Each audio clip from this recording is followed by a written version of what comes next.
Doctor Mohammad Yunus যেভাবে ধরেন এখন আছে ৬-৭ মাস, ধরেন আগের সরকার যদি থাকতো তাহলে কি নির্বাচনের জন্য কেউ মুখে ফেনা তুলতে পারতো?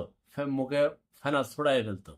আরো ৪.৫ বছর আগের সরকার থাকতো, পরে ৫ বছরের ইলেকশনের আয়োজনের ব্যাপারে যত কে আসবে না আসবে, আরো ৪.৫ বছর তো কোনো আওয়াজ দেওয়া যেত না।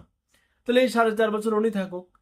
উনি তো এখন কোনো নির্বাচিত দলের হয়ে আসার দরকার নাই, কোনো দল গঠনের দরকার নাই, ভোটাভুটির দরকার নাই।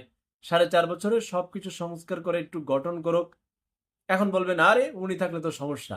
তো উনি থাইকেই তো 95% মানুষ স্বস্তি দেয় পালন করছে রমজান মাসে বিগত 20 বছরের ইতিহাসে। বিদ্যুতের সার্ভিস বিগত 20 বছরের ইতিহাসে সর্বোচ্চ ভালো পাইছে। ঈদি যাত্রায় রেলে বলেন, বাসে বলেন, টুকটাক ভাড়া অনেক জায়গায় বেশি নিচ্ছে, উপদেষ্টারা দৌড়াচ্ছে, ভোক্তা অধিকার দৌড়াচ্ছে, পেরেশান করে তুলছে যারা বেশি ভাড়া নিচ্ছে, এবং মানুষ স্বস্তিদায়কভাবে বাড়ি ফিরতেছে। Live TV